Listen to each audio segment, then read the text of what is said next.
Menteri Rangba ke Jylla Konrad Konggal Sangma menta kasngi ula kentu ba mano badon ni ke Jingtip halor ki kambe a nya ke Jylla kidai ban mi shakhmat banwan ai da ke Jingthoh Shaka Sorkar banla ban simkhia kini ki Jingkeno la ban kedo hangne bana kaliang unong yelam kaliang persau Dr. Mukul Sangma Haka khatsan terik mentau penai ula kam ba ula don ni ki sabut sakhi ke babiang halor ke Jingti bat khai be a nyu dowyong Haka Jylla Haba ikran bakilar pathai kubor na kaliang Menteri Rangba ke Jylla ulo ong ba barok ki kam ki bala pentrei Haka Jylla ki don ki kendon ki bala bu bala dadon ki jing pentrei be ain ki dei ban pha e ka Jingtip ka ba Shutho Shaka Sorkar Haka ba omla ban supan sipan ban thung e ka Jingthoh ken namar ba ki don kam bandon ki jing sisa Haka ba ki don kam ki sabut ki sakhi ki babiang Menteri Rangba ulo ong ru bana kaliang joka Sorkar Jylla kamla ban suthung e ka Jingthoh ket kat ba ki dawa namar ba kum kini ki Jingthoh ket hi ki don kam ban bei pisa shibun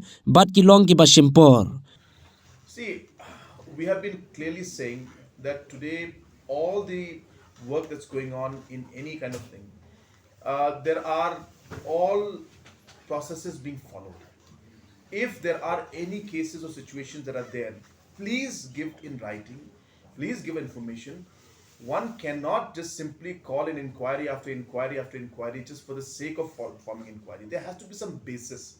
There has to be some kind of evidence or something that should because these things cost money. These things are expensive, and these things take time. So therefore, it's not that we are not that we are running away from it. It's not, absolutely not.